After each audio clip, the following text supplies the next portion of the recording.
Good evening, everyone, and welcome to Conversation 2 of the Living Room Conversation series. I'm Pin Sankal. And I'm Vincent Joseph. So again, we would like to ask you, everyone, if it's possible to everyone turn on the camera.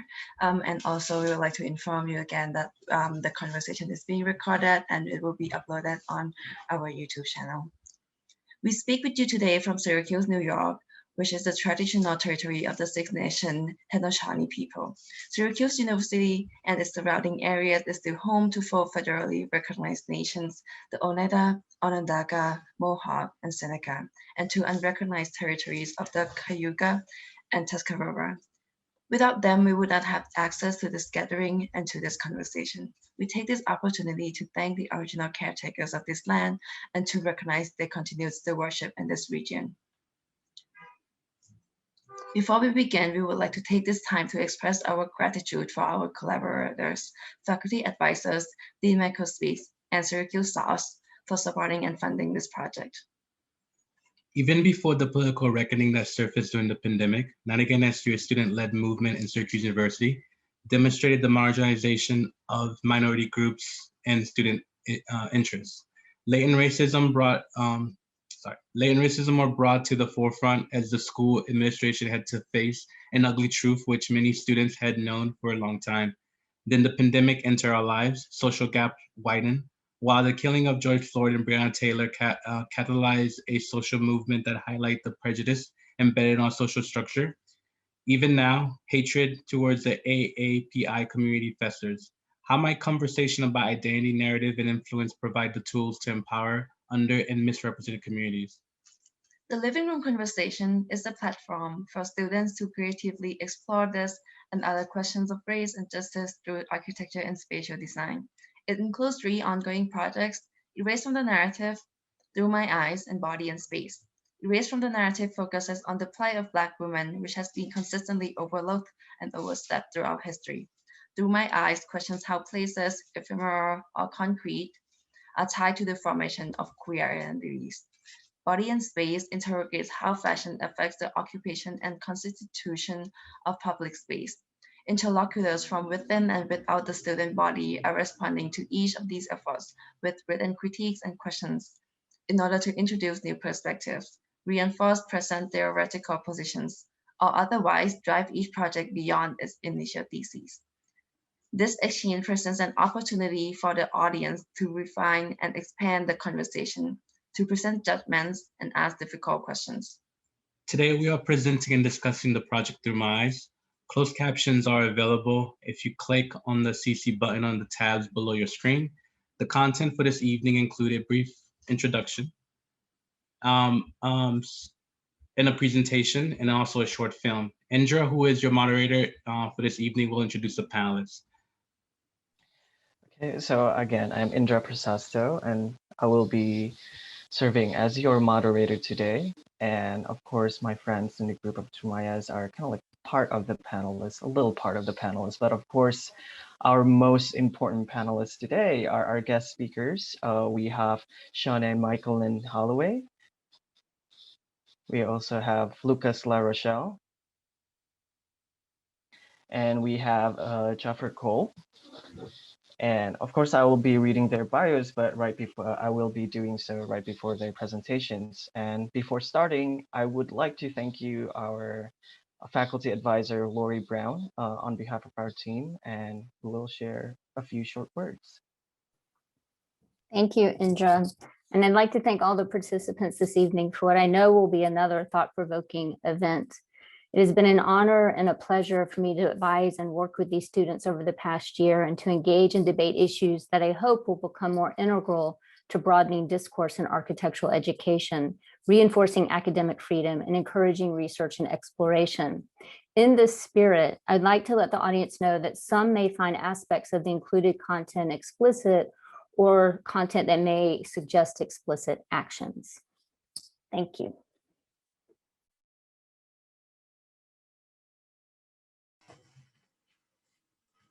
So I'm going to go ahead and give a brief introduction to some of the concepts that are at play in organizing who's presenting at the panel tonight, and just generally where we're at as a research group as well.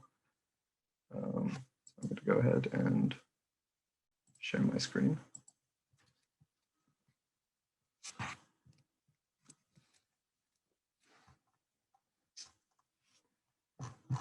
All right, so my name is Bryce Edwards, as has already been established.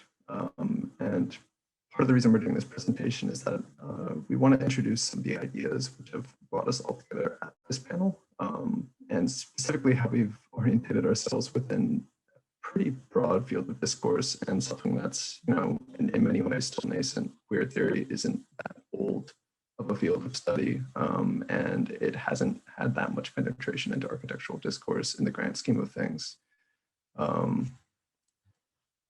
The word itself is pretty contentious. It's got a long history as an adjective, a verb, a noun. The fact that we can even use it tonight in a non-derogatory manner is evidence of its many different adaptations and adoptions over time. But that really diverse history is a strange thing to grapple with when you're trying to address the subject. I think some writing by Sarah Ahmed provides the most pertinent description of this kind of linguistic supersaturation. In Let's See You, she notes that a word can kind of acquire looseness over time. The more that it's used, the more that it's deployed.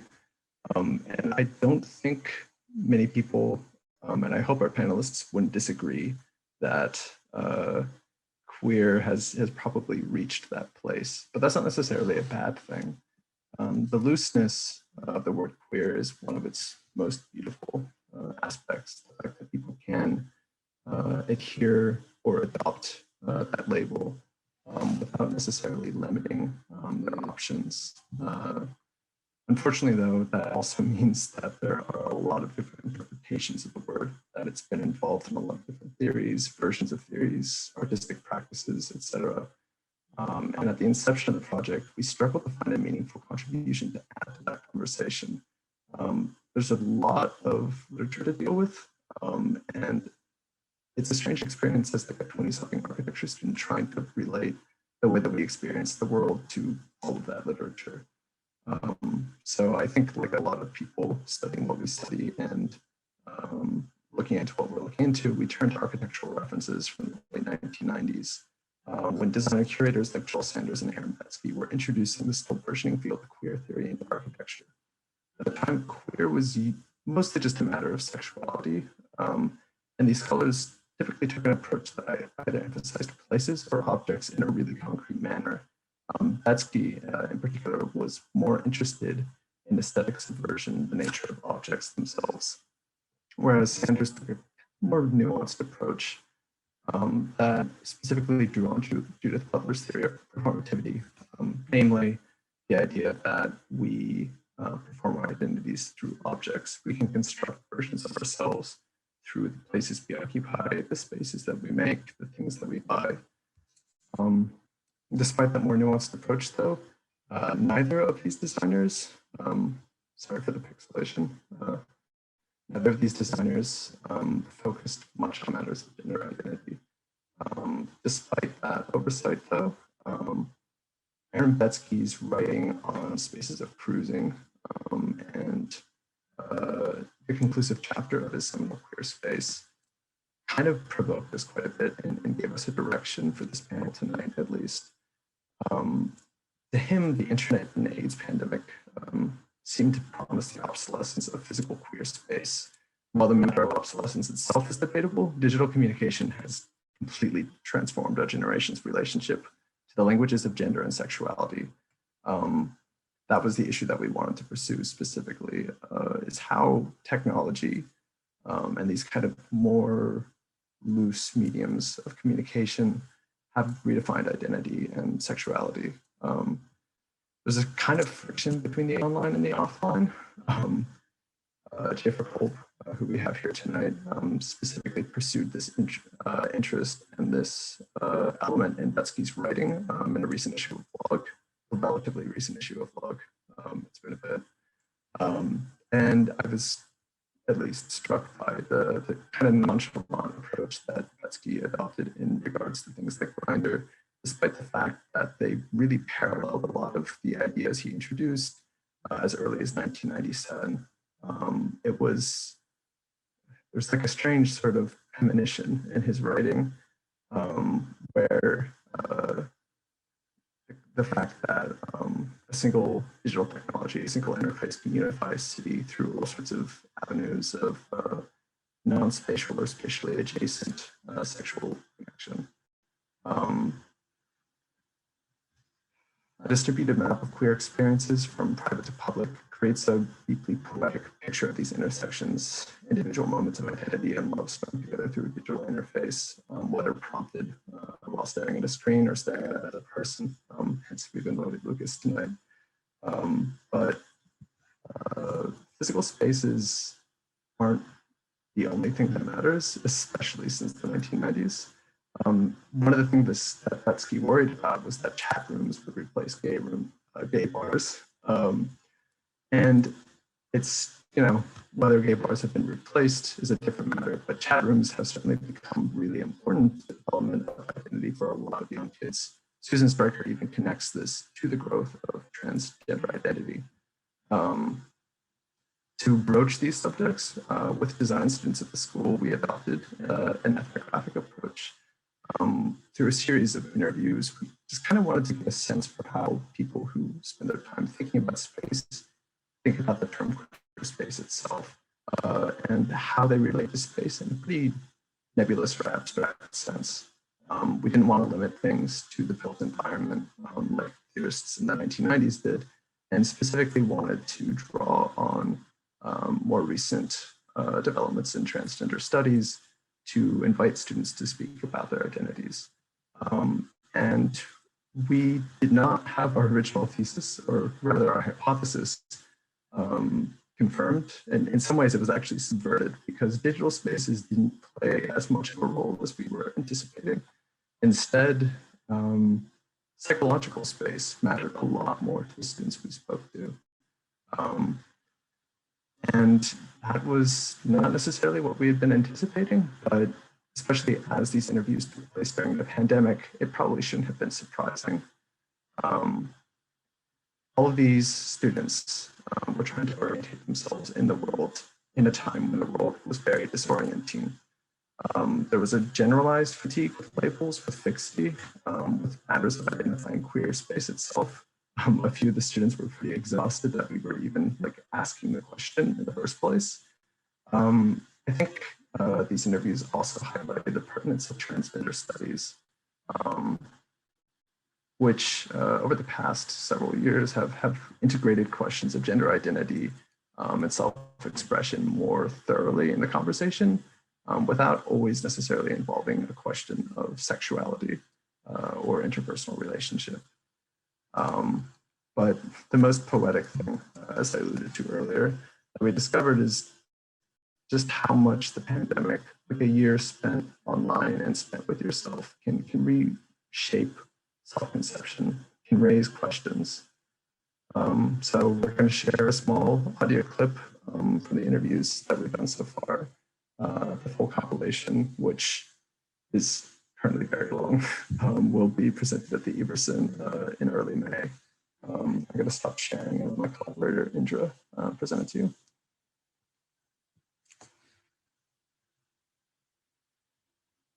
I think, yeah, there are places. I just don't think that they're concrete places. I don't know. Cisgender, bisexual woman. I identify as a gay male. For the past few years, I've been using she, her pronouns. Realizing that I think I do identify more with non-binary. But I'm interested in starting to use she, they pronouns. Again, that's easy question. That's my answer. Even the idea of transness from what I understand it as is kind of limited itself. The multitude of meanings that brings up. It started to bring up the question of my gender, which has now become more nebulous, which has been interesting. So I'm trying to break that understanding, or just be okay with I don't know what I am right now. That's okay. I think having queer friends, and I think that spaces that I've created with them in terms of our relationships. Yeah, moving, whatever, reconnecting with people who are also still figuring themselves out and whatnot. A lot of a lot of it has to do with like the people that are there and really being able to prioritize those conversations has made me what they're comfortable experiencing or what they're comfortable much more responsive expressing about themselves. What my identity begs to know about itself. It's interesting because we're in obviously a quarantine and during a time where you're not really allowed to congregate or like space is so limited in terms of like spaces you can occupy and like spaces that make sense. Be in a group of large people or in necessarily in like enclosed spaces. It has been hard. In quarantine, you can't do a lot, meet up with people or talk to people.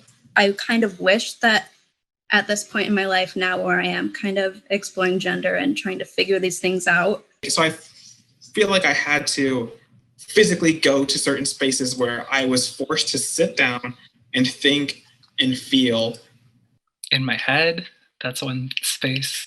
I wish that I could kind of like go out and experience groups of maybe trans inclusive spaces or non-binary inclusive spaces that I don't really know what that would look like at this point. And so I think places that like either allow for more openness and diversity or don't allude to those ideas, I think those are very beneficial. And it was weird. So felt really regressive and really like I couldn't find myself and I couldn't find what makes me happy and what, you know, a positive internal headspace.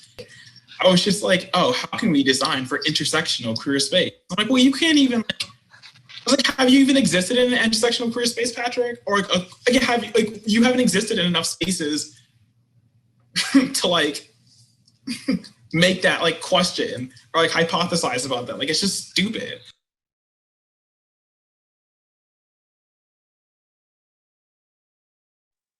So I hope we haven't invited you here for something stupid, but I think Patrick kind of gets to the heart of the question in a lot of ways. You know, how much can architectural designers add to this conversation? Physical design seems to be the least concern for a lot of these students, and you know, it's not an uncommon sentiment either. A queer space is mostly just about queer people being there, and it's something that theorists speculated on as early as the generation that Betsky and Sanders belong to. The fact that we're continuing to discuss the matter, I think, though, bears examination. I think it's coming from a good place and we'll have good results, but you know, what is queer space, especially to people that aren't architects, especially to artists and creators that aren't architects, and what, in discussing the matter, can we offer people? That'll be it for this little bit of an introduction, and yeah, we'll introduce a few more questions. And before we continue on to our guest speakers and panels, I would like to add that if you have questions, please do write in the chat section, and I will towards the end, and I will read those questions or maybe call out if any of you would like to speak for yourselves. But we would appreciate you to go through your questions through the chat, and you can do so anytime you want. And for our next part, we have Jaffer Kolb, together with Evie Diamantopoulou. They both found New Affiliates, an award-winning New York-based design practice. And prior to that, Jaffer worked as a designer in New York, Chicago, and Los Angeles for a range of international studios. He is currently an adjunct assistant professor at Columbia University's GSAP and was the 2015 Muschenheim Fellow at the University of Michigan's Topman College. Previously, he worked on the 13th Venice Architecture Biennale under David Chipperfield, and before that was the US editor for the Architectural Review. He holds a Master of Architecture from Princeton University, a Master of Urban Planning from the London School of Economics, a Bachelor of Arts in Film Studies from Wesleyan University, and in the past, he has spoken in SciArc's Queer Query, written for the Aver Review, and edited a section of Log 41, Working Queer. So,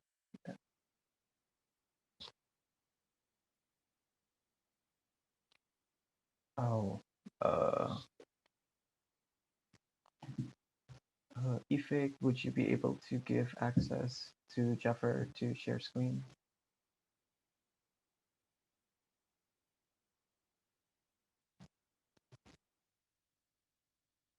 Oh, interesting. Maybe somebody else. I think that's a good option. Thanks, Jaffer.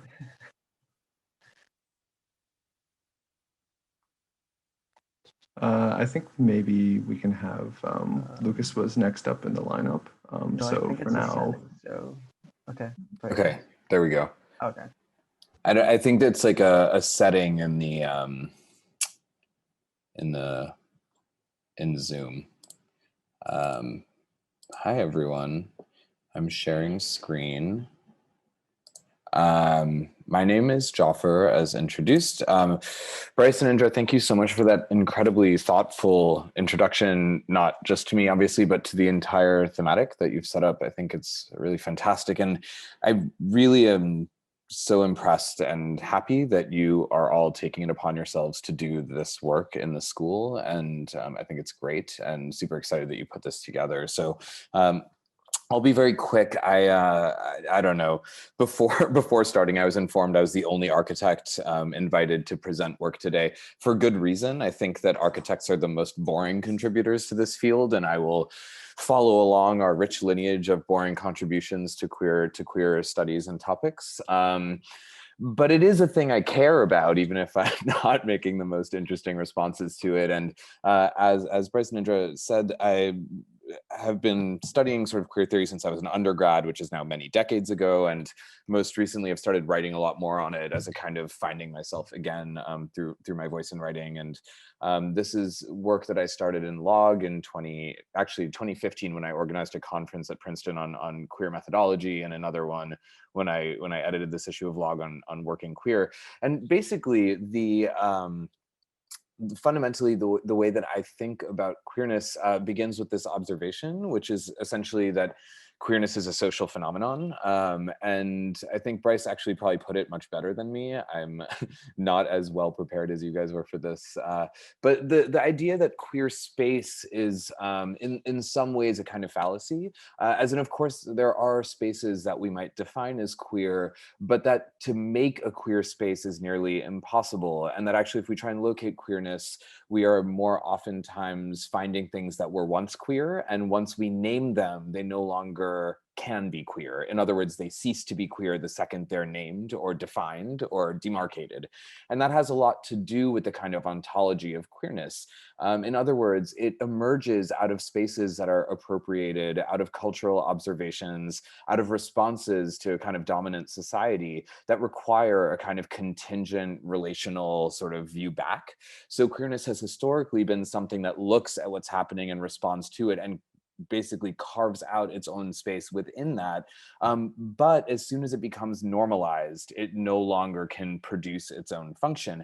And that's why queerness is a kind of transitive verb. It's always happening, it's always changing, it's always evolving, and it's never quite fixed. And this is something that through my own research and writing, I realized more and more that the sort of queer space theories that were coming out of architecture in the 90s, which Bryce so neatly sort of identified and defined, a lot of them to me felt a little stale, if I'm being honest. And I feel like I can say that because I've said this both to Joel Sanders and Aaron Betsky as a main prompt for my starting on this own project, that I felt like talking about, you know, bathhouses and spaces of kind of sexual performativity neglected a huge kind of resource of queer studies that aren't explicitly just about like bodies in space, but actually about the means and methods of production that we engage in.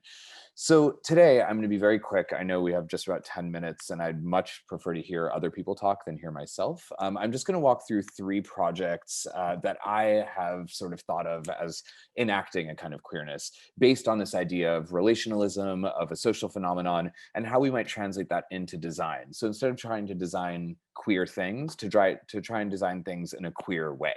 This is the kind of work that I've been trying to do when possible. So I'm going to start actually with a funny kind of connection to Bryce, your description about storytelling, which is a project I did several years ago called Horror Vacui, what I'm calling an anti-monument. And I'm sort of showing my work here because hopefully out of seeing all of the presenters today together, we can kind of engage in a discussion about ways that we generate queer things, which I'm always interested in because it's quite difficult. So this is a project that began with an observation. It was actually for an exhibition in Lisbon several years ago. And the idea was to kind of respond to something in the city. And we were attracted to the blue and white tiles, which are ubiquitous around Lisbon. And we realized that the blue and white tiles are typically used to tell kind of historical narratives in a very monumental way that centers on key characters. And they became demonstrative, essentially, of a kind of telling of history that felt very singular, very colonial, very kind of deterministic. And this is like a whole sort of set of walled surfaces across the entire city, basically speak to the city's history. On the other side, you have the blue and white tiles that are used coming out of a Moorish tradition, which have to do with abstract patterning. And we were really interested in trying to overlap this idea of storytelling with patterning and to try and invent a new language around the use of this material that we were explicitly thinking of in what I would call queer ways, which is to kind of democratize the image of a monumental narrative into something more personal. So the exhibition that year was called Close Closer, the year that I did this. It was for a triennial, actually. And the idea that we had was to literalize this idea of close closer so that we would create a blue and white tile mural that was meant to replicate the facade of an existing building. But the closer you got to that facade, the more that you realized that each pixel was actually its own story, uploaded to a kind of digital interface by a member of the public, anyone wandering around the city who had a camera phone and was taking pictures. Obviously, this presupposed that anyone had camera phones, so that did kind of narrow down the population a little bit more than we would have liked. But this is a basic chain of production. We would begin with a photograph taken with a phone. That would be uploaded to a website that we custom designed. So the project was supported by Autodesk, which is a big technology company, and they wrote software for us for the project. So every picture that was uploaded would then be translated into a kind of blue and white tile value. And that would then be used to kind of populate a cloud that was constantly changing to replicate the facade of a building through a kind of tonal averaging. That would then be printed and laminated onto a tile, fired, and then mounted. So the idea was basically to take a tool that was typically instrumentalized to tell historical narratives and to tell like thousands of different stories together. We had to kind of figure out the technology and figure out how to color match. Like, it was a really fun thing to basically land in Lisbon and try and figure out how to make these things that were ubiquitous across the city. So it was a fun kind of experiment. This is the end result, which is predictably a little bit messy, but we still really loved it. The idea being that there's this kind of tile cloud that floats over the corner of this building that was donated to us for the project. And that as you get closer to it, you realize that it sort of deals with the ornament of the city, but also tells what I think was like 2,500 different stories in and around Lisbon, and that actually captured a kind of global imagination. So the article on the right is from Wired magazine, who ran a piece on it, and they actually really sort of nicely got the story that it was all about storytelling. And for us, we were always framing this as a kind of like queer act of sort of the generosity of a mural that involves participation. So it became a kind of participatory experiment. And then, you know, again, to the spirit of the Close Closer, as you approached it, you got to look inside. You know, we asked, actually, one of the requests we made, which I don't know how much people responded, was that on one side you would only show interiors and the other side would be exteriors. So kind of images of the city from the inside out populated this cloud, which then appended the exterior of this building. So for us, the idea of the anti-monument felt like a really interesting way to start queering our own work, to think about how architecture and design is really complicit in these kind of the production of images of things that are meant to be monumental, and for us to kind of remove that agency from the singular and embed it within the logics or the rhetorics of the collective, was our kind of way of giving back a surface of the city to its inhabitants.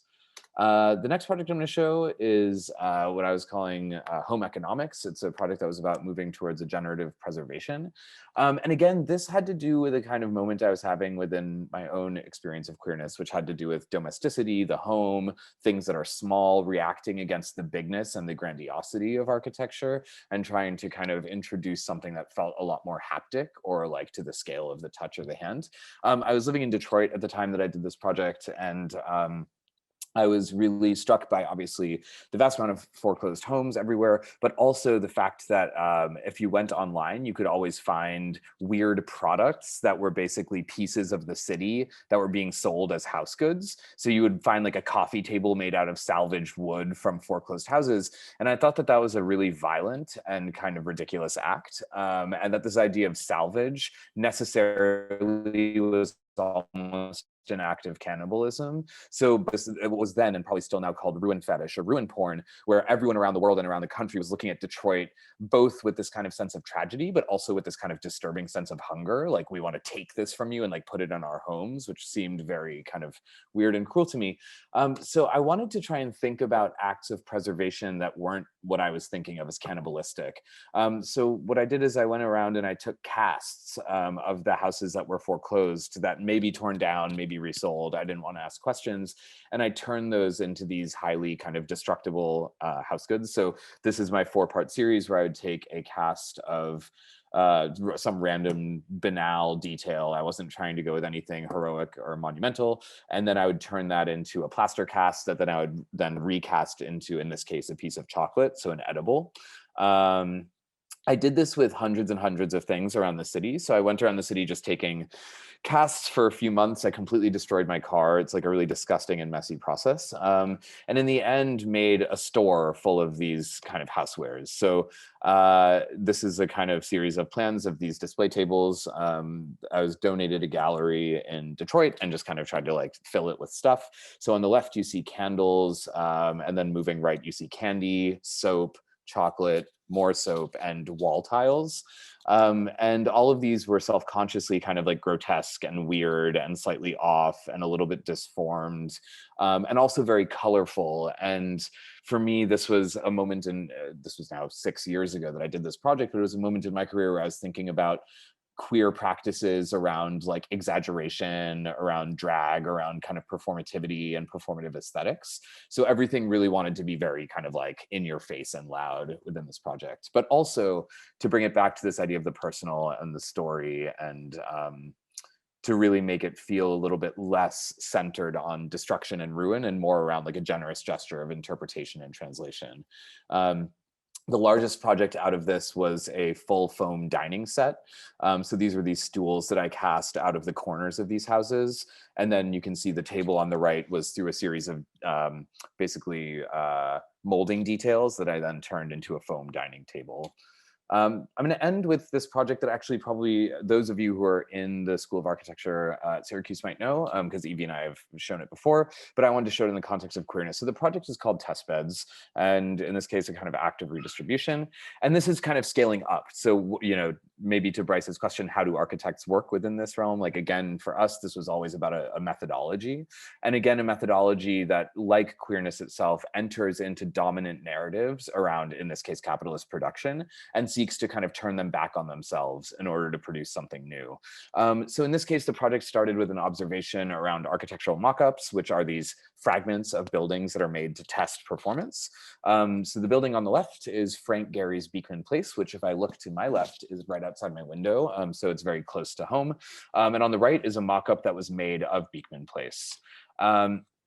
The project really centers on what to do with this mock-up, and these get thrown away after they're built. They cost somewhere between like $100,000 and $300,000 to fabricate, and then they get dismantled and trashed, which we thought was a shame. And in our practice, we deal a lot with reuse, but I'm not going to center that in the narrative today.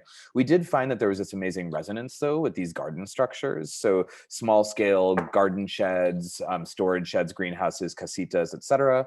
And we thought we would approach the Parks Department and see if we could actually work with them to reuse mock-ups as public infrastructure. So turning a mock-up into, say, a greenhouse. And for us, there's a whole narrative about reuse. But as I said, today I wanted to focus on what this means imagistically within the kind of context of the city. And for our project, there was always this kind of act, like a kind of what we think of as a generous act of redistribution. So taking the mock-up and rediverting it away from a waste stream, producing it within the community, but in so doing, taking an image of the city that's in development and bringing it down to the ground and inserting it in the kind of outer borough neighborhoods. So one of the kind of sub-narratives of the story is that where these mock-ups come from is these kind of high-end, super expensive buildings that are happening in Midtown and downtown and on the Brooklyn waterfront. However, the city's community gardens where we wanted to place the mock-ups are in the complete inverse part of the city. So they're in North Manhattan, South Bronx, they're in Queens and East Brooklyn. And so for us, it was taking a piece of the skyline as you might see it develop over space and bringing it down to the ground to democratize its image and to kind of treat it as like to anti-reify it, to bring it away from its kind of perceived status as this kind of expensive thing and to bring it into the ground. So we're working on our first iteration of this project. It's in Edgemere, Queens, which is right near JFK. We have a mock-up from a Tribeca condominium. And the image I'll end with is just the kind of image of the project that we circulate the most frequently. But just to re-envision a piece of high-end residential architecture from Tribeca as this kind of public infrastructure that takes on a kind of new appearance. So for us, this is, the question is, if queer space is unproducible, can we design queer in a queer way and accommodate different relational, I don't know, flows and networks that can actually produce queerness that might not be so readily visible, but that can occupy space on its own terms. So for us, we designed through social phenomena to produce a space for queerness as an act of relationality. And this is something that feels really important to how we practice. And it might not look like a queer club. It might not look like a space that is queer accommodating yet. But our hope is that by always foregrounding the kind of stories, attitudes, and individual sort of needs, desires, or I don't know, conceits of the collective, then somehow that act can produce things that are unexpected. So I'll end there. Thank you. Thank you very much. Thank you very much, Jaffer, for the presentation. That was great. And I want to add to the participants just a little note again. If you want to have questions, definitely post them in the chats. I will be reading them and then asking them towards the end, but you can always do so anytime you would like. And next, we have Lucas Larochelle. Lucas Larochelle is a designer and researcher whose work is concerned with queer and trans digital cultures, community-based archiving, and co-creative media. They are the founder of Queering the Map, a community-generated counter-mapping platform that digitally archives queer experiences in relation to physical space. Queering the Map was awarded an honorary mention for the 2018 Prix Ars Electronica in the Digital Communities category, was nominated for the Lumen Prize for Digital Art and the Kantar Information is Beautiful Awards, and is included in the Library of Congress LGBTQ+ Studies of Web Archive. They have lectured, facilitated, and exhibited nationally and internationally, recently at the Guggenheim Museum, USA, MUTEC Canada, Ars Electronica, Austria, Somerset House, UK, and just to mention a few. So without further ado, Lucas, we'll give you time and space. Thank you so much for the introduction and for inviting me today. And also thank you, Indra, so much for that presentation. It's so cool that you put together that issue of Log magazine. I was, as that was mentioned, I was reminded of the moment that I went into this bookstore in Toronto and was working through the shelves and found this issue, and I've read it multiple times and can't wait to read it again now with this new embodied knowledge of hearing you speak about your work. So thank you very much. I will also share my screen, a portion of my screen so that no one can see my terrifying desktop. There we go. So we're here together in cyberspace, but today I am joining you from the place that I live, which is Tiohtià:ke, Muniang, or Montreal, which is on the unceded lands and waters of the Kanien'kehá:ka Nation, or the Mohawk Nation. And it's a place that has been a historic meeting ground for many Indigenous peoples, including the Kanien'kehá:ka of the Haudenosaunee Confederacy, the Huron-Wendat, the Abenaki, and Anishinaabe or Algonquin peoples, amongst others. Today, it's home to diverse communities of Indigenous and non-Indigenous people. And I want to begin my presentation there by naming that I stand in solidarity with ongoing movements for Indigenous sovereignty across Turtle Island and beyond. So I'm going to begin in a project that is more oriented around the physical through the means of the digital, and then move us towards where I'm currently working, which is hyper-located in digital space. But to begin, I'll share with you a project that I started in the fall of 2017, which is called Queering the Map, which is a community-generated counter-mapping platform for digitally archiving LGBTQ2IA+ experiences in relation to physical space. If you haven't been on the platform before, it takes the form of an annotatable map and provides an interface with which to collaboratively archive the cartographies of queer and trans life. So anything from the banal to the ecstatic, the sustaining to the violent, in an effort to preserve and circulate queer and trans histories and unfolding realities. So by mapping out LGBTQ2IA+ experiences in their intersectional permutations, the project works to generate affinity across difference and beyond borders. And so a project that began about 3.5 years ago as a humble site of my own reflections and that of my immediate community in Tiohtià:ke, Muniang, or Montreal, has rapidly grown over the past couple of years into an expansive archive of feelings to think with and Qtbot that stretches across the globe, now holding over 130,000 stories in 24 different languages. So LGBTQ2IA+ communities, and specifically communities of color, are both historically and contemporaneously subject to heightened surveillance. As such, Queering the Map was necessarily built from a logic of data opacity.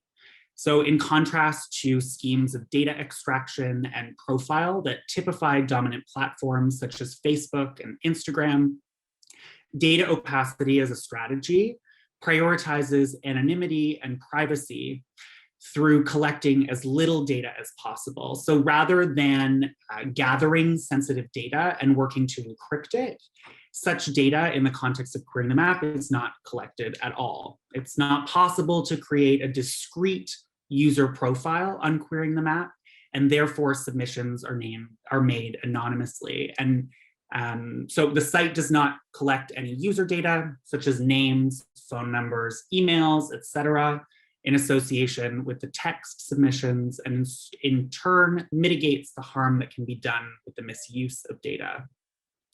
And so echoing Jaffer, what you were saying, making that distinction between queer as something that can be built or queer as something that one can be versus queerness as an act, queerness as a kind of relationality. This idea of shifting between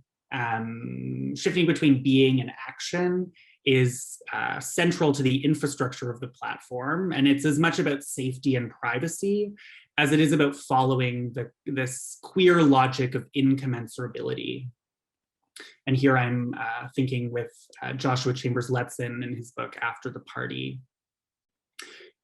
So the process of moderating the thousands of submissions that populate the platform, which is something that I do every day of my life since I've put this platform on the internet. It's not something that I thought I would necessarily be doing, but it's something that I do with immense joy and gratitude, is one of immense data overload. So within the folder of my mind that houses all things Queering the Map, there exists what I often refer to as the corrupt.zip file of the platform's database.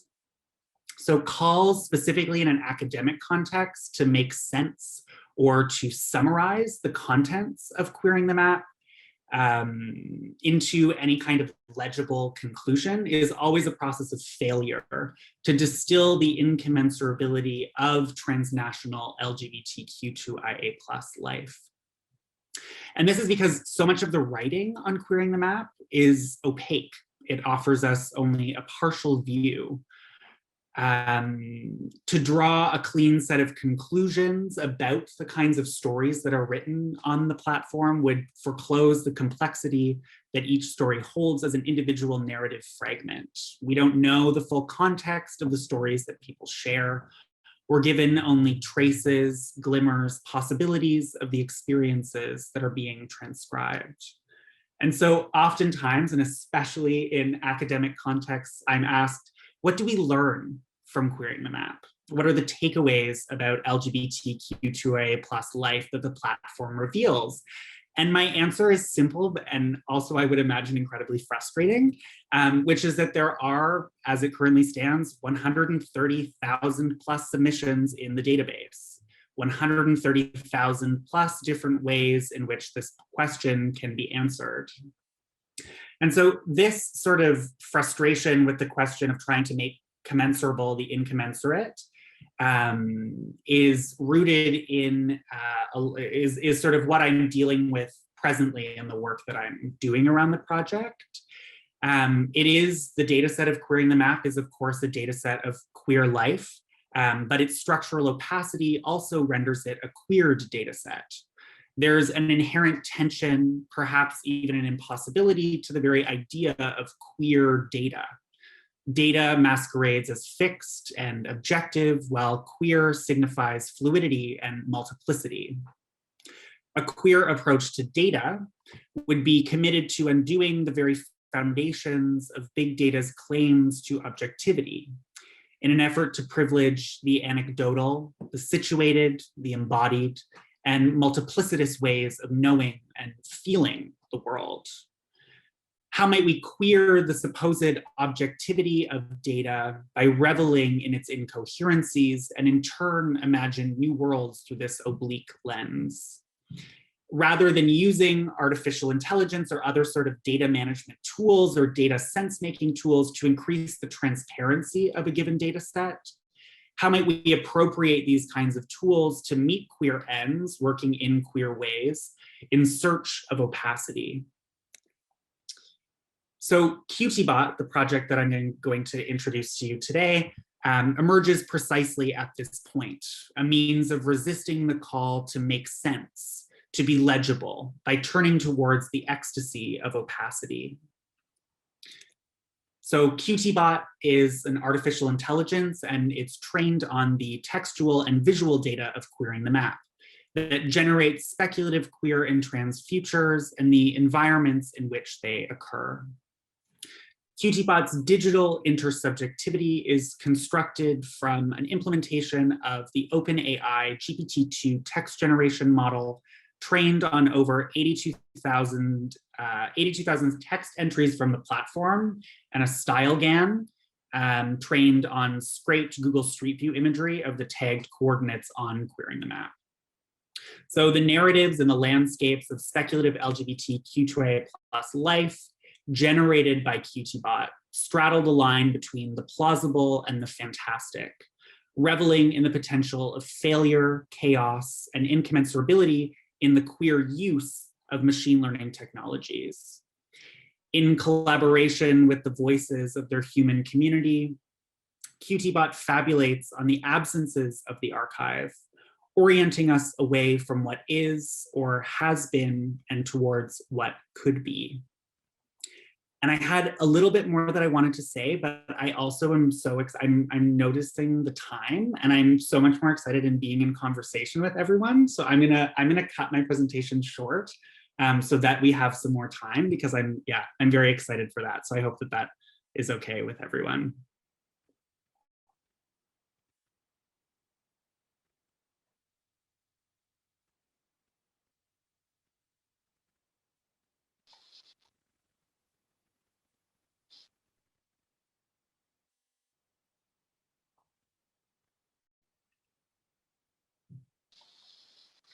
Okay. Thank you very much, Lucas. That was an amazing presentation. Are you still gonna be sharing something for us? I might miss. I can, but I'm just noticing the time. If I can continue, I would love to. I'm also so excited about the conversation that might unfold between everyone. I don't want to overuse my time. Okay. Well, thank you very much. And so we are going to move to our next guest speaker today, Shawnee Michaelin Holloway.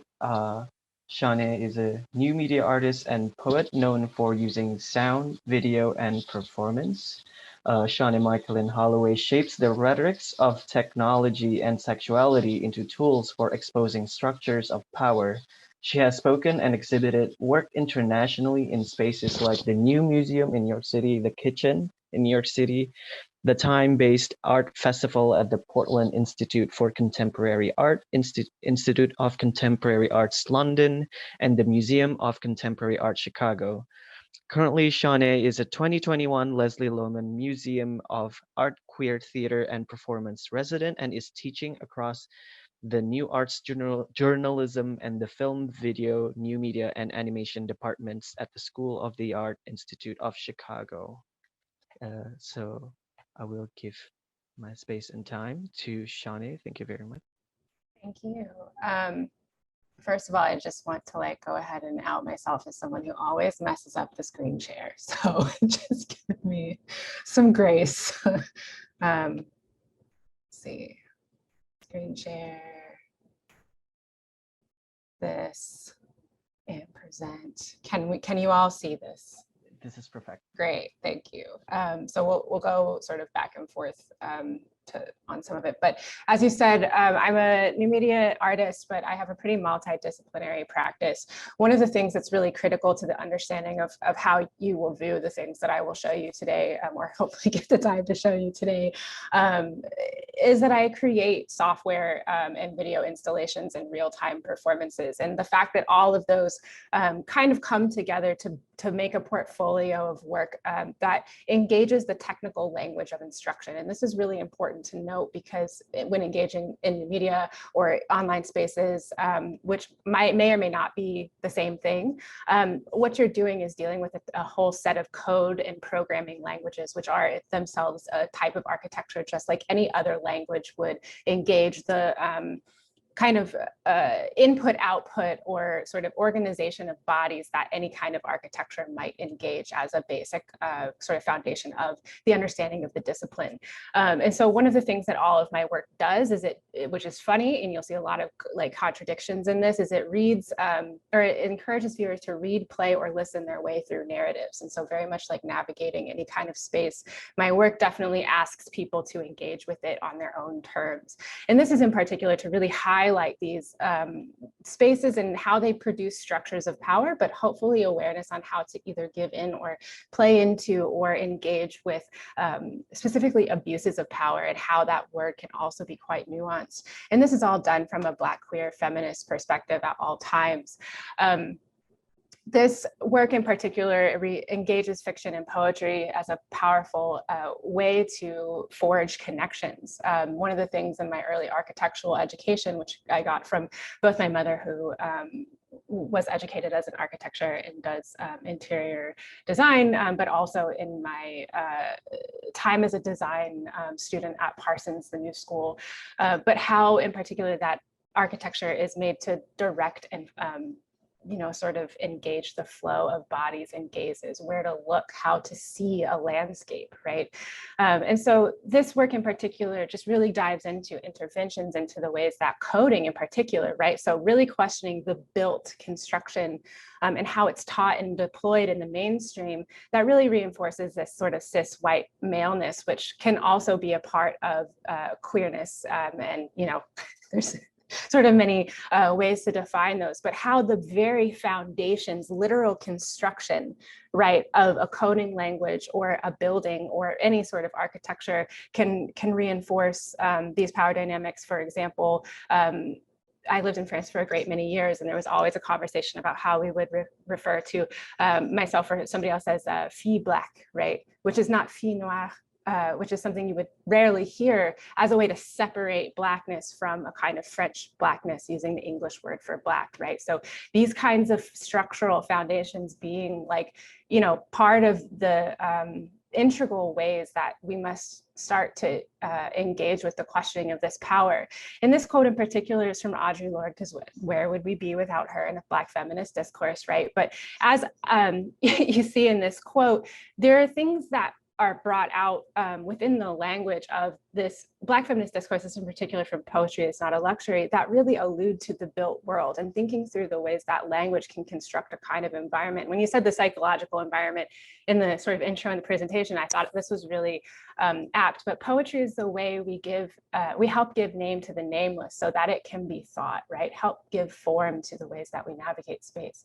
The farthest external horizons of our hopes and fears are cobbled by our poems, carved from the rock of experiences of our daily lives. As they become known and accepted to ourselves, our feelings, and the honest exploration of them, that becomes sanctuaries and fortresses and spawning grounds for the most radical and daring of ideas, the house of difference, so necessary to change and the conceptualization of any meaningful action. Right now, I could name at least 10 ideas I would have once found intolerable or incomprehensible and frightening, except as they came after dreams and poems. This is not idle fantasy, but the true meaning of "it feels right to me."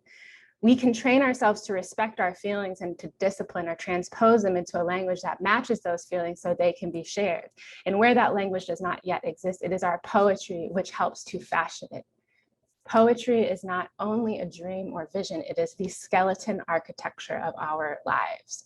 And so the rest of this essay in particular is talking about how poetry in the built world or the built language of a community, specifically amongst Black women, helps us survive, whether that's to hide from the legibility of the movements of overseers and masters through slavery, to just creating a social network, right, offline, to be able to exist within these structures of power, right, this slavery in a lot of ways. And, you know, this in particular struck me when I was looking at Torkase Dyson's work and her thought around Black compositional thought. And Black compositional thought, which I'll play a really short clip, she says this in it, that architectural condition, sorry, I'm really bad at catching typos apparently, but architectural condition of the becoming of Blackness, right? And how can you build something so poetic unless it is a necessity, not a luxury? And, you know, I teach a class called Systems and Modularity. I'm really thinking about these networks and how we come to them. So let me just go ahead and here quickly. Oh, I probably didn't share my sound. Sorry. So Black compositional thought says, okay, well, if this sort of spatial condition was this first of the architectural condition of the becoming of Blackness, how does that then fold over into chattel slavery, U.S. chattel slavery, emancipation, and then Reconstruction, and then till today? Mm-hmm. So Black compositional thought is a term that I'm using towards idea of liberation and Black people navigating through those spaces, right? Mm-hmm. So where does the leg go? Where does the body go? How do you make throughways? I'll just read it. It's a working term that considers how paths, throughways, waterways, architecture, objects, and geographies are composed by Black bodies, and then how additional properties of energy, space, scale, and sound, they all work together to liberation. So there's a physical material space of composition, and then there's the energetic space of composition, and how do they work together so that Black people use those entities towards liberation. So that in particular kind of came to my attention when thinking through the Sky Rise for Harlem, which June Jordan, another queer Black woman, was designing and was subsequently written out of the legacy of designing for redesigning a place where Harlem residents could navigate, live, and where does the hand go? Where does the body go? What does the eye see? Navigate and live in a way that was supportive of that particular society. And so Kemi Adeyemi curated a whole sort of like, I don't even know what you call it when a bunch of artists get together for an article, editorial on how we build, Evan Ifekoya and Stephen O'Neill build architectures within our Black queer practices. Esquire in particular was doing a story on this and fully attributed it to her collaborator and friend Buckminster Fuller. So thinking about also how these Black queer practices that build our worlds are similarly invisible and continue to be sort of like made invisible in a number of ways. And I realize I have like 40 seconds because I shared a timer. And I know I'm starting and stopping that share. So I'll be brief. But Kemi's thinking has really impacted my way of how I see my own work. So this is a series called the Chamber series. And the question was, how do we also see, like, if also, I mean, it's a bit nerdy because I think that all BDSM folks are really like focused on like what BDSM meaning like bondage, sadomasochism. I don't even know the acronym, but whips, chains, handcuffs, sadism and masochism, a queer practice, sometimes a very straight practice, but in a way that we can relate sexually to one another that is not a kind of normative like penis and vagina intercourse for God, basically. Promotes other kinds of activities and other kinds of intimacies, which queerness can also create an idea that, we don't relate to one another always in the same way, right? For God, who like supposedly like that God might hate me, right? Again, so this in particular, this series is a 20-part series that creates a narrative of a human puppy, and puppy play is something that is a queer practice to inhabit the kind of body and mind and spirit and soul of a puppy in a way to sort of garner or design a kind of particular type of architecture that we would, of desire rather, of intimacy that we or I in this moment would rather engage in other than the sort of normative huggy kissy, human type of intimacy. And so there's many performances that also display intimacy between different types of individuals or bodies, right? An electronic body versus a human body, and that bodies in that space. And these are carefully constructed into choreographies that are embodied in graphic scores. And these graphic scores, which I was going to point some stuff out, but that's what they look like. But they're very much reflective of the kinds of symbols and different kinds of, I'll skip that one too, different kinds of languages that we use in our architectural practices. This is a book that is also one of the scores for my performances that you might recognize the form of as being a kind of architectural plan format. And this is like stuff I grew up around. And so the idea that also you give and take and people read and modify and give suggestions on how to kind of make these things better constantly is something that I'm really interested in when we're talking about desire. How do we constantly construct a world in which desire can be seen in a mathematical form, that you can give somebody something and say, hey, this is how I would like to be loved, right? This is what I want. And so these in particular all interact with a system of punishment and reward, which AK in real life was like, hi, I'm a human puppy, please feed me Swedish fish. Like, it's all very PG-13. I think like one person gave me their like random graham cracker and I ate it, probably a bad idea. But this idea that also that there's all these binaries, right? The expectation versus consent, where is that threshold? What comes in between those things? Where are we positioned within the exchanges of these kinds of expectations and consents and things like this? So I've mapped that out essentially. Sorry. Just go back really quick. I've mapped that out. And lastly, this is the book in real life. And basically what happens, there's like a particular like position the puppy has to be in all the time in order to like get her treats. Side effect of the scene, which are very real, right? Like this is like some weird stuff I'd like take to the kink club and be like, hi, can you please pet me for an hour, right? But also this book in particular, you had to kneel to read it. And it's also one of the 20 by 30 books, like architectural plans, which, you know, if you've interacted with those before, it's like hard as hell to be able to like turn those pages. And this is like 50 pages long. And so not only is there an endurance element, which reflects a lot of the BDSM community's kind of proclivities of excitement, but it also really puts people in like deep physical pain to like be able to read this. It is not accessible, accessible, by the way, which is like very funny because I like walk with a cane and can barely get upstairs.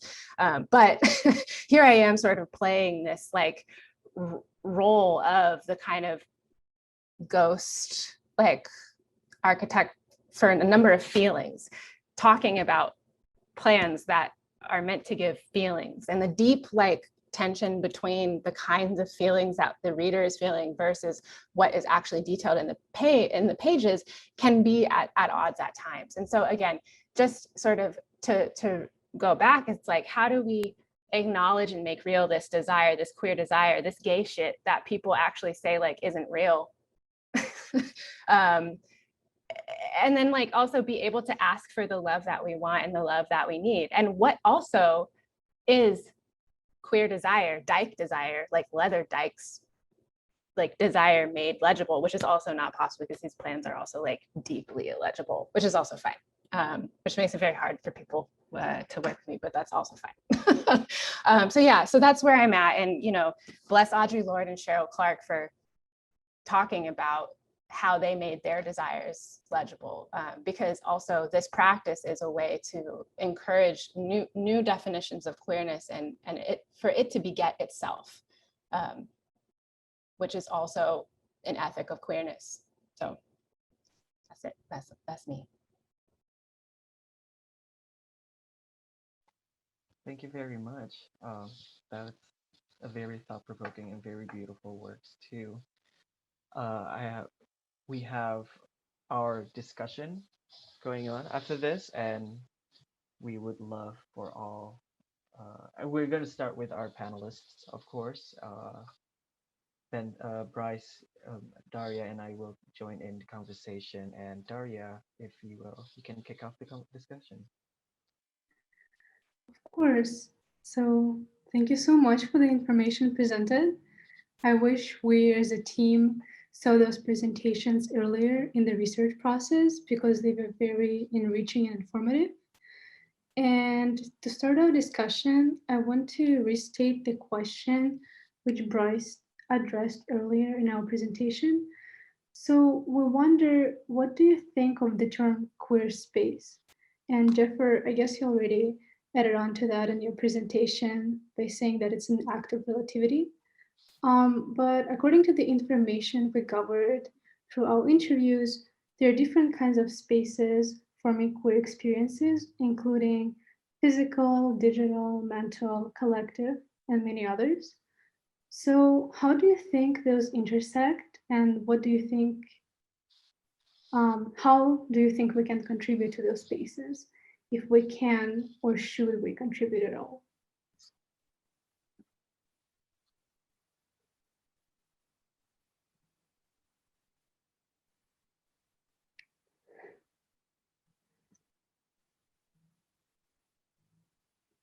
I guess maybe I'll start with kind of like looking at what I see from the presentations. I love how I feel every one of our kind of like guest panels here have different ways of looking or into touching into queerness and space. And of course, space can be such a wide variety, can be defined in a wide variety of ways. I think I can start with our last presenter, Shawnee.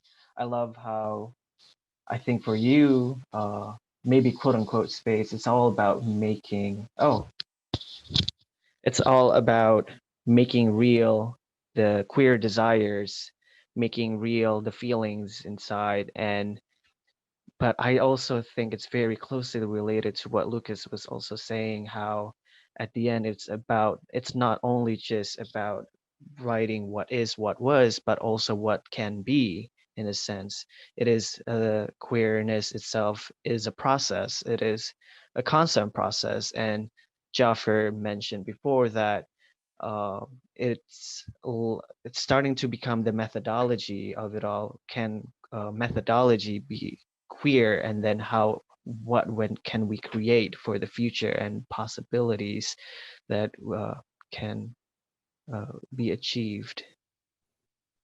There's also something there that another sort of connection, and I love, Lucas, this idea that the map, like the queer mapping in particular, because like if you look at it from a different perspective, like queer space is also everywhere, like the idea that queer space has to be different or like can't be on a map or something is both like amazing but also damning, because we have been in the shadows for so long. Like, you know, it's like really exciting to like go to the queer underground bar where like you can imagine anything happening, but like also I want to do that like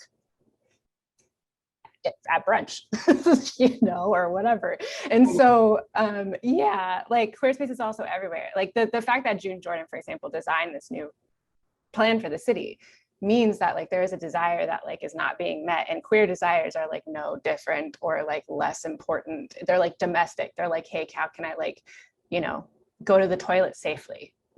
Right, which we know is endangered. Like that particular action is so crazily endangered, right? And so yeah, it's like simultaneously like really domestic and boring and banal, but also like, you know, sparkly and exciting. Absolutely. I was vibrating during your presentation, Shawnee, because I'm a Virgo, and the idea that one can like give instructions in terms of like how can my desire be met is like, that's exactly like I want that so badly, and yet of course things like fall to the wayside. And I feel like there's something so exciting there about like, what do we ask for, what do we plan for, and what sort of like falls outside. And I wondered, I don't know if I can ask you a question in terms of like what the experience of like of the book that you were showing being in space, what kind of things leak out from those instructions? Like what is made visible and then what isn't made visible? I guess what leaks is the question. Yeah, like how about like deep, like straight white cis man anger? That leaks a lot. In the sense of like, you know, I had this kid, it's the only way to describe this kid come up to me in a class visit and be like, excuse me, Professor Shawnee, which I loved, because no, I mean, I'm an art school teacher. You know, nobody calls me this. And they were like, so I think that it's shameful if I get down on my knees. Like you're a woman, and like you're like telling me what to do. And like I respect that. I mean, I respect it. I was like, wow, this is like some confidence. But you know, I think that it was the act of literally getting like the signifier of what does it mean to kneel before something was like too intimate, and also like too like that's giving in, or that's somehow even feminine to do that. I don't do that. And I was really struck by this, and like, you know, even more than worrying about the pain that, I mean, because this was like a concrete floor, the pain that it might cause him, it was literally, I will be humiliated by being on my knees. And so that was like a leakage that I had to like create space for. Like I had to take care of that. And I think it's one of the most beautiful moments of engagement with that piece. Wow. Quite a leak to have he to. Ended up doing it, by the way. And then he emailed me. Amazing. Which I loved. Yeah. I was like, do it, you know? I mean, that's the other thing too. It's like when you give people agency to like say, hey, that makes me feel shame. I'm like, great, awesome. Like, let's think about that. Like, take time, man. Yeah, and find the joy in shame. I hope he found it.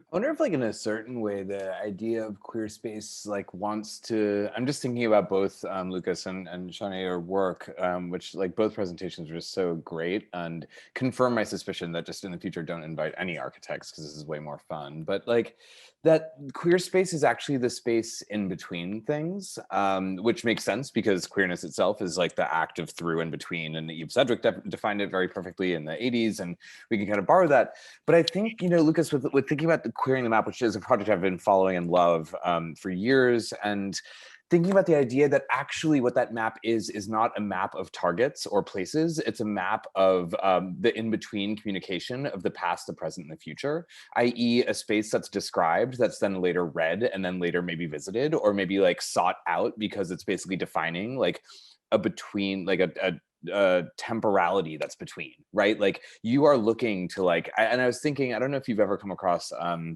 Soissart Nerf's Gay Guides to New York, deliberately mispronounced, obviously for two French speakers. And these are, it was a lot of kind of informal mapping of New York, basically cruising spots in the 40s, 50s, and 60s. And everything like everything about like obscurity and like obfuscation is very much like the case. I mean, no names were given, descriptions were deliberately vague, and it was all that same betweenness. Like the queer space wasn't like this one part of the park. It was like a space within the park defined by like a path and a tree and like a wooded area. And Shawnee, like thinking about for me, I'm so struck by the ergonomics of like the kneeling and the concrete and the book. And for me, the kind of queer space is not necessarily the gallery, and it's not necessarily like the kink club. It's the space between the body and the object and the kind of tension that's latent and embedded in that space. And I feel like in this sense, queer space is relational. Like, I guess I'll stand by my definition, but what I think like is so amazing about hearing both of your projects and the projects that you presented is that that space is so charged, and it has to exist between things that are both material and immaterial, and as much a performance and a choreography as a kind of act. So I feel like that's where like a kind of real seed of what queer space might benefit from understanding better, the kind of like choreography and the temporality that I think are embedded in both of your projects. And also the quality of the temporality it takes for people to approach them. I mean, I think, you know, I'm not making fun of this person who was like, I don't know about that because I feel embarrassed. You know, I'm actually saying like one of the most beautiful things that you can do is refuse what is scary. And I think like that time also is inherent within approaching the queer spaces you're talking about, like the between the tree and the, you know, like meet me between the tree and the bench, you know, that's like a scary place to go. And I would not hesitate to say that, like, if y'all been on Grindr or Tinder or whatever, like there's been many times maybe you're like, I thought that was a good idea. Maybe I'm just not going to show up, you know, for like similar reasons. And this person, I think that it was so beautiful because he became me and I became him. And like, what does it mean to also hold space for a kind of failure in that way? Like you're talking about in between spaces, but like can that queer space also encompass that failure to perform or failure to approach or failure to speak? But what's interesting in your case, and what I think is so generous on your behalf, is that this, I mean, you started by saying like, you know, a cis white het dude did this, and like to be generous enough to afford them, like you were like, I respect that, I respect the act of refusal. Like I would just be like, no, I'm gonna dismiss you. Like, I don't really care what you decide to do. This is uninteresting to me. And I don't know, I think there is a power dynamic embedded in that. Like is the act of refusal one of self-protection, or is it one of trying to assert a kind of like power or like a dominance? Like, I will not do that because I have a choice and I have the agency and freedom and privilege of having a choice, versus like, I love your very apt description of the Grindr hookup where you're like on your bike, like 3 blocks away and you're like, turn it around, like I'm gonna go back. Which I think is one that's about sanctuary, which like typically is preserved for people who feel powerless in a certain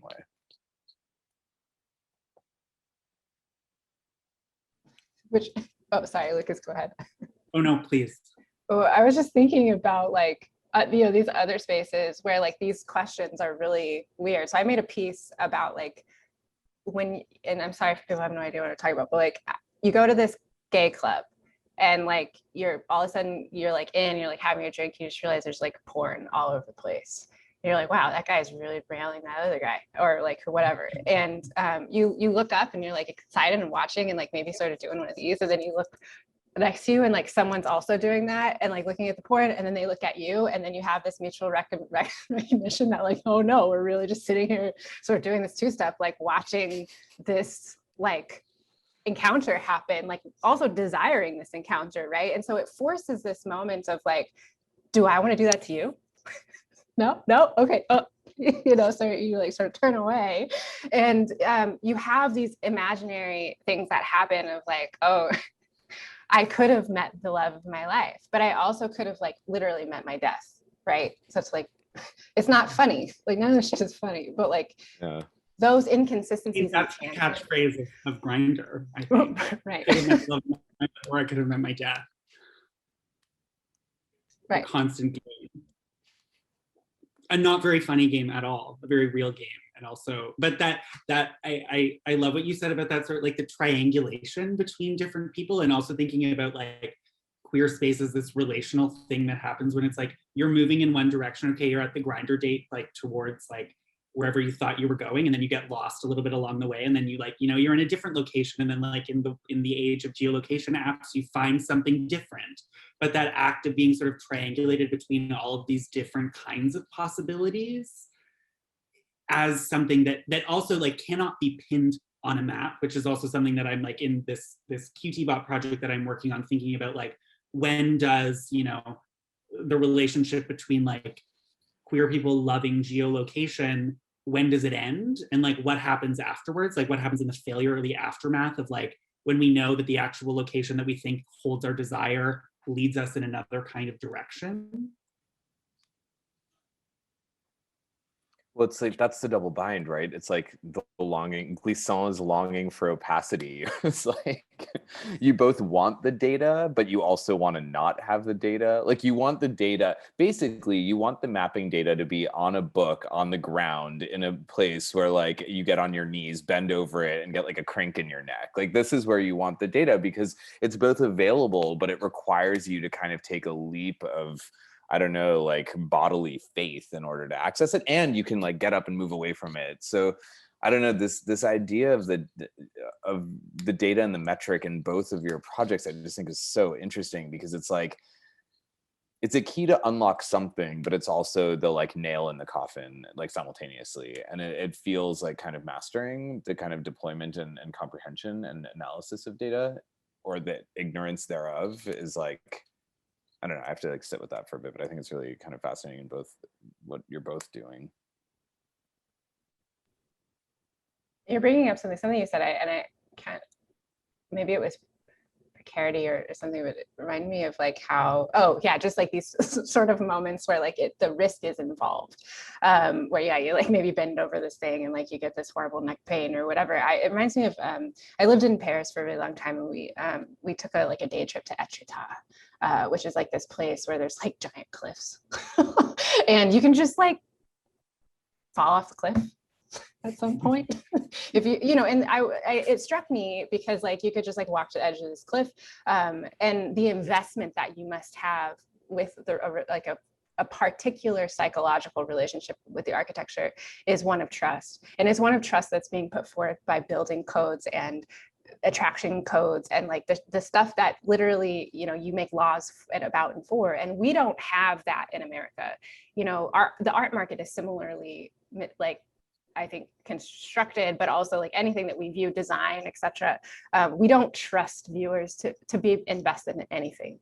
And I think that that's been a really interesting way to approach queerness too, is just this very sort of international way of thinking about like how does trust in design or risk in design also feed into a kind of queer methodology, because I literally don't want people in my space that do not have the discipline to be there. I don't want them there. Experimentation is fine, but there's like a way that we can respect the kind of space to respect the affect and the effects of that space enough to participate in a certain way. But yeah, I don't know, just so you said that.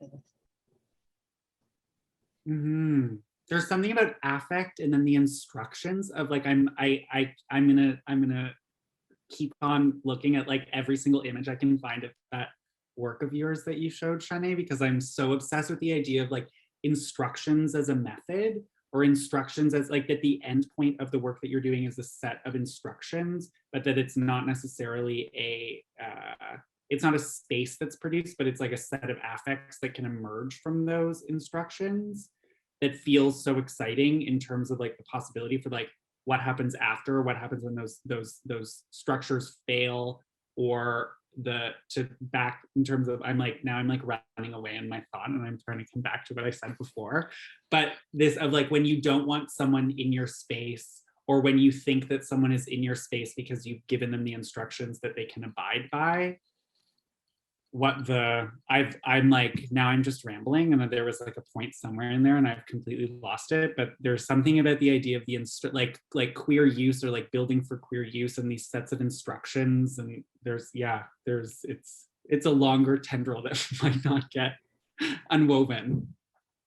But I would say that both of you do that too. I mean, the project with the small images that made up this beautiful large side of the building piece is like a series of ways. I mean, that's the one thing about queer work, or beautiful queer work, right? Is we teach each other how to love, or how to be. And your work, a map, that's like literally what a map is. You know? Yeah, I don't know. I think it's also like the kind of qualitative quantitative overlap, Lucas, that maybe you're talking about as well. Like, I don't know, I'm just coming back to you saying you're a Virgo and you want someone to give you an instruction book on how to feel. Like, it's like, or you want to write an instruction book probably on like to tell someone else how to feel. Like that feels super. How I can feel. Yeah, but it's like, it's funny when you think about a lot of like kink or like fetish, which is when you sort of start going down that road, and like not, you know, like I won't go TMI or anything, but like when you start going down that road, it's like you kind of, it feels rote. It feels like I have to do these things. I have to put on these things. I have to perform these things. And it actually feels very mechanical in a lot of ways. Like you have to kind of fake it till you make it. You know, you've got to like go through the steps and through the process of kind of like doing something that then creates an affective environment, or like an affective atmosphere of feeling. And that feeling can be described as like empathy. It can be described as performativity, but it's not the idea of the kind of like of queerness and the organic. I'm always interested in, obviously, because of like what is organic about queer love. Like it's like the Catholic, you know, like the Christian, like religious Judeo-Christian like accusation that like what we do is inorganic, is unnatural, is like, you know, is wild or whatever. And so this idea of trying to then like codify certain sets of behaviors to produce atmospheric feeling bubbles is kind of ingrained in how we sort of like empathetically interact, like sexually, non-sexually, like socially and relationally. And I really think that that's kind of like, I don't want to project onto you and put words in your mouth, but like your interest in like Shawnee's work around that, about the instruction, like the power of the instruction, I think it produces in me this like, oh yeah, that's kind of like what kink is like. It's like you're like reading or like inheriting sets of instructions, and then at first it's like, oh my god, this feels so mechanical and data driven or something, and then after a while you kind of just like forget and the affect takes over, and it's like an interesting moment. If you can send me an invoice for the therapy session that you just gave to me, I'd gladly pay you, because that was probably exactly what the response is. It's like, yeah, the want to follow those instructions and then meeting the ends of those instructions, and sometimes not being entirely satisfied because of the roteness of those instructions, but still wanting the instructions anyway. Yeah, or like, what does it mean to like just return to like queer domesticity after that? And I think like this returns back to this idea of the architecture of like programming architectures. Like, you know, they perform so much more, like so many functions, right? And some of them are spectacular and some of them are just like on or whatever. And the idea that everything has to have a step.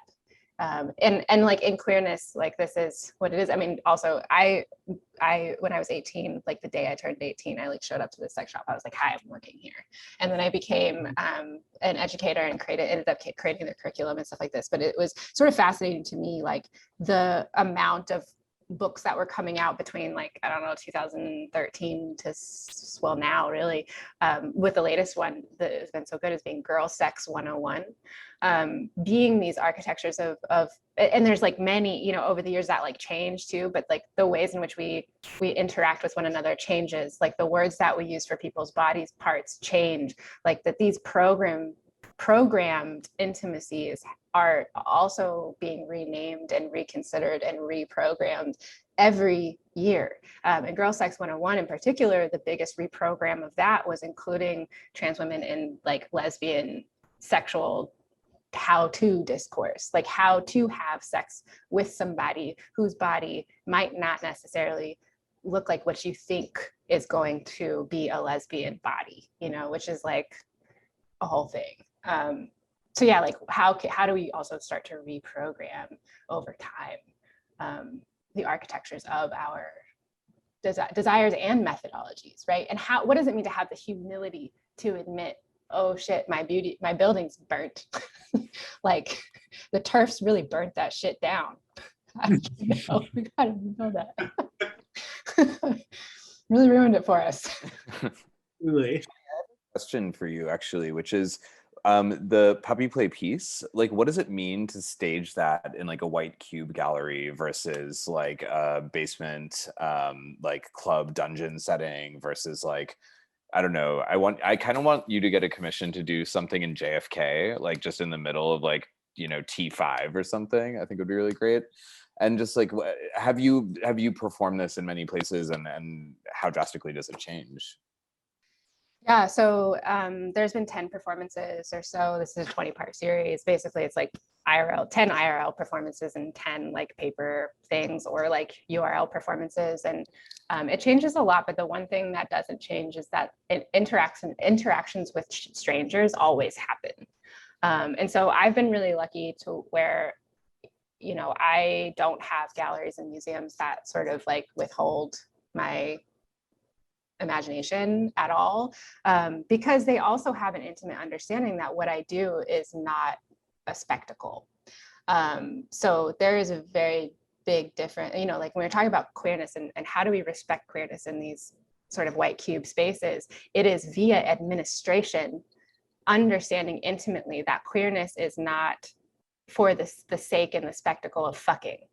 Like, yes, queerness always already has something to do and engages desire and sexuality by its very nature.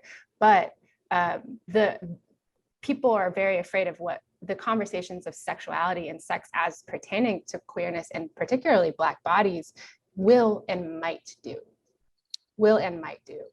which is like run-of-the-mill homophobia and racism. And so it's been a sort of long series of getting people to understand that it's like very PG-13. Literally, I get on the floor with some knee pads on, put a tail on, have ears, and bark like a dog until somebody, like I said, gives me Swedish fish. Like, you know, the construction of what that might do in the minds of an individual based on their literal, like, physiological excitement mechanisms is amazing. And so I think that that's kind of how it changes, is in a basement somewhere, you know, I get to have more interaction, and in the white cube, people are afraid to be seen interacting or sort of being associated with this.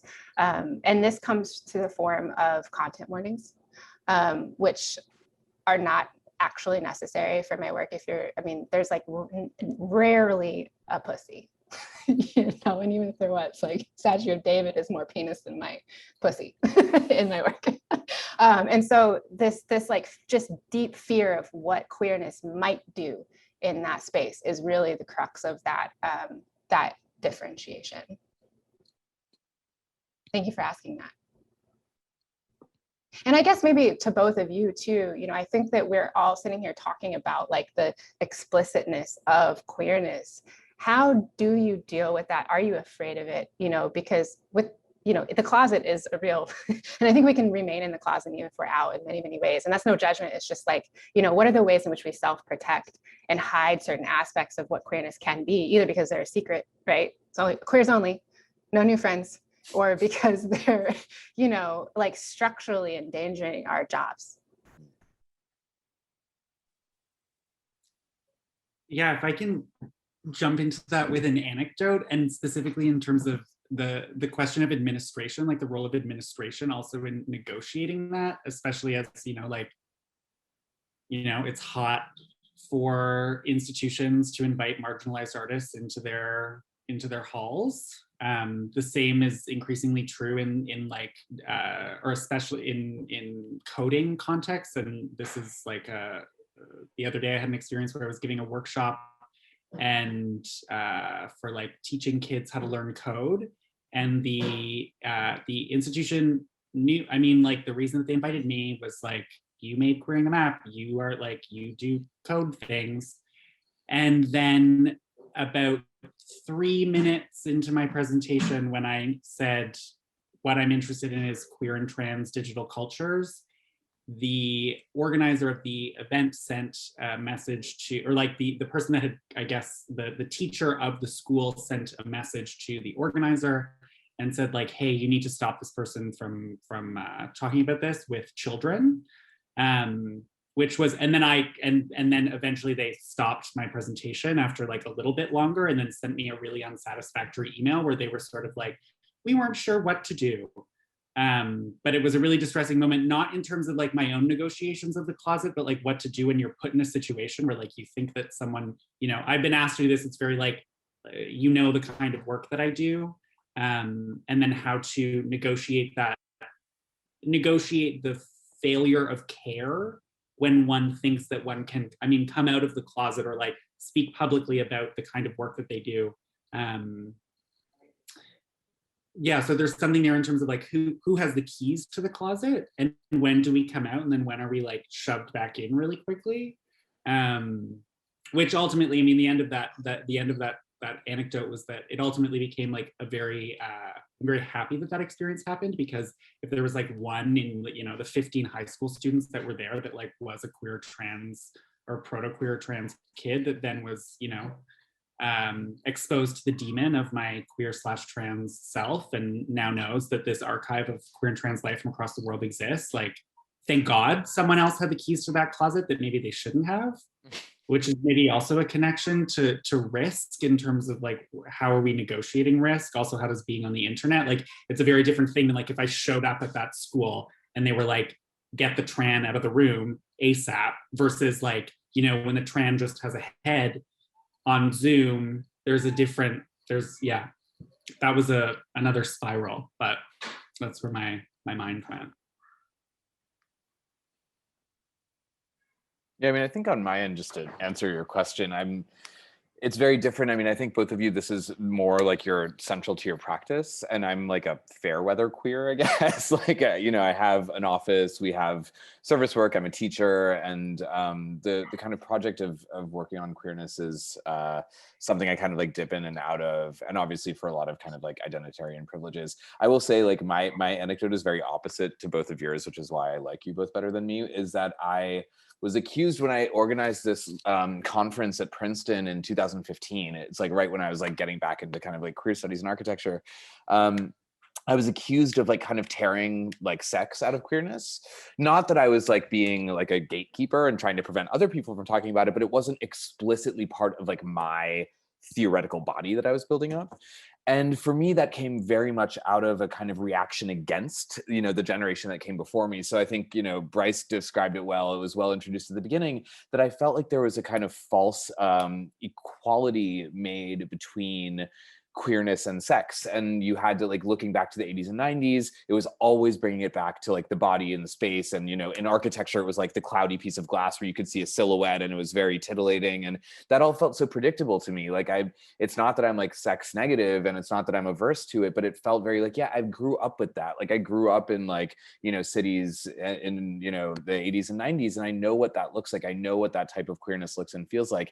And to me, it also felt like there were problematic relationships with queerness and gay desire explicitly, and I had like a lot of issues with making those relationships, and it felt like a lot of it came out of like hyper sex positive culture and white gay communities, and that felt kind of wrong to me. So for me, it was less about getting put back in a closet or told I was going too far with the work, and more like, you're excising everything that's interesting about queerness, i.e. the sex, and you're putting this kind of like idea of methodology. It's like suddenly it becomes this kind of pretentious academic jargon. But for me, it was a reaction against the people who came before me, and feeling like, especially with like Joel and Aaron, and a lot of like theorists and performers like that. I don't know. It just felt like I was like, yeah, I've seen that all before. I want to try this another way. And it turned out the way I was trying it is like very sterile. So I've been trying to kind of like, I don't know, reincorporate or autocorrect that somehow. I love this idea of auto-correcting like a sterile gay. I mean, I love this idea, by the way, just like, how do I get like sterile core gay? Like, that sounds amazing. I mean, in some ways, I think like I've been criticized the same way, for the same reason with my work of like sort of Virgoizing, but my in my case, my Capricorn moon is like really loud, right? Or no, excuse me, my Capricorn, everything else. I'm a triple air sign. I was even lying about my signs, right? Like as an air sign. But I think I get accused a lot of, like taking the organicness out of desire. And for the reasons that you detailed earlier, but I think that, one of the things, I teach a course called Sex and Gender in New Media, and I often get like asked, also because I also was a sex worker and like was teaching and being a sex worker and being a student and being a sex worker, whatever, and I often get asked like, how do you frame that kind of content or that definition of queer in your classroom, because it is deeply embedded in these sexual practice. I was like, well, I don't know. I think if you talk to the students, they're also not going to say that. And oftentimes their definition is different or not of the mainstream. It doesn't have anything to do with desire. And I'm really interested in that shift and how maybe you were a little ahead of the curve, because all of those things that you detailed are uninteresting, right? Like, there's a reason why I like kissed my best friend on 4th Avenue in the window of the International Contemporary Photography Museum in leather, remaking the Robert Mapplethorpe picture. Like, it's boring. So yeah, like, I mean, rip my Robert Mapplethorpe, it's not boring, it's very nice, but like, like how do we create new avenues for that? And what happens when people push back against us for being authentically ourselves, especially in an organizational environment? I don't know.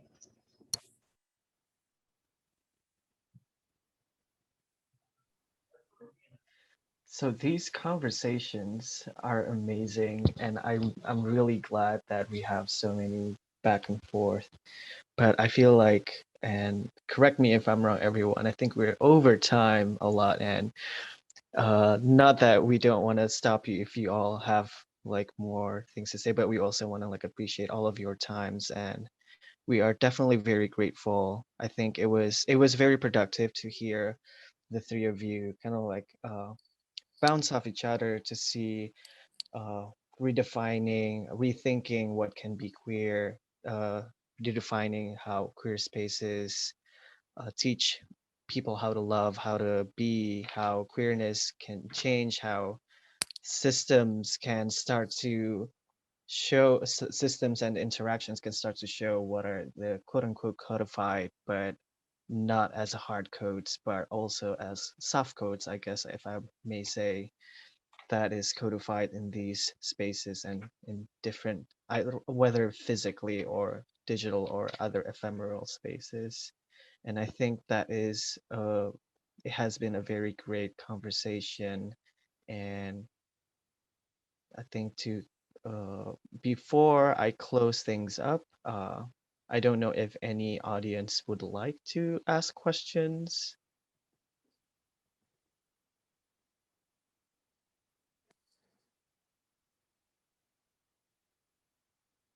If not, I think I can say for everyone, thank you very much. Thank you very much, Jaffer. Thank you very much, Lucas. Thank you very much, Shawnee, for the presentations, for the conversations. It has been a very enlightening afternoon for all of us. And with that, I thank you also everyone for coming and for joining us, and have a good rest of the day. Great to meet you all. It was super fun. Great conversation. Truly, thank you so much. It was so much fun to be in conversation, and thank you so much for having us. Everybody, it's been so nice. And it really busts this myth too, that people from across all fields don't have anything to say to each other in architecture. I mean, I feel like this is the one subject that we can really think and feel through together because we're all implicated in that. And I appreciate your generosity with your experiences and things.